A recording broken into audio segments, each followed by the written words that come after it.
Good morning, students. Today I will continue with our class of word stress. In the previous classes, we had discussed how English is a stressed language and that the concept of stress is very important in the English language. It gives the language its rhythm and its fluency, and also the correct way in which the native speakers of this language use this language, and which is the target of every new speaker of English to adapt the accent of how English is actually spoken by the native speakers. Now, word stress is, as we had discussed, the syllable in a word is stressed so as to pronounce the word correctly. And when one syllable is stressed, the syllable which immediately precedes or follows the stressed syllable is usually unstressed, or we do not use the amount of aspiration in pronouncing that particular syllable as we use in pronouncing the stressed syllable. The symbol used for indicating word stress is a small slanting line which is usually placed above the syllable which is supposed to be stressed.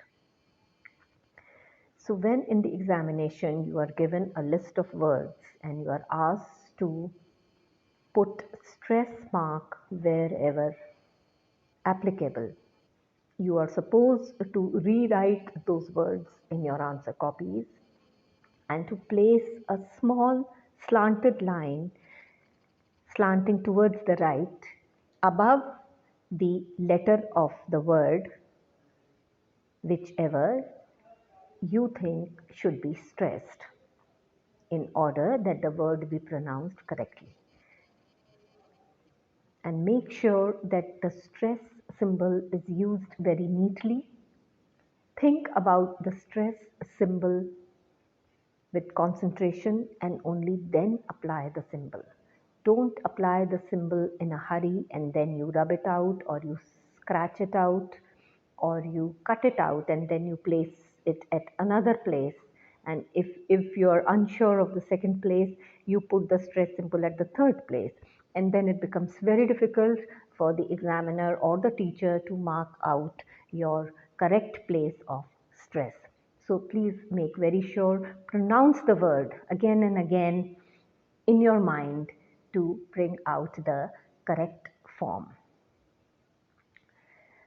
In your assignment, I have given you a long list of words where stress is to be placed.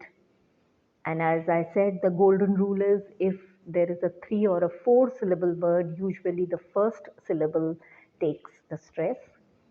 The second rule is if there is a long vowel sound, then the stress mark would be on that vowel sound. If there is a word ending in TIY or LITY, usually the syllable which precedes the LITY or the TY takes the stress.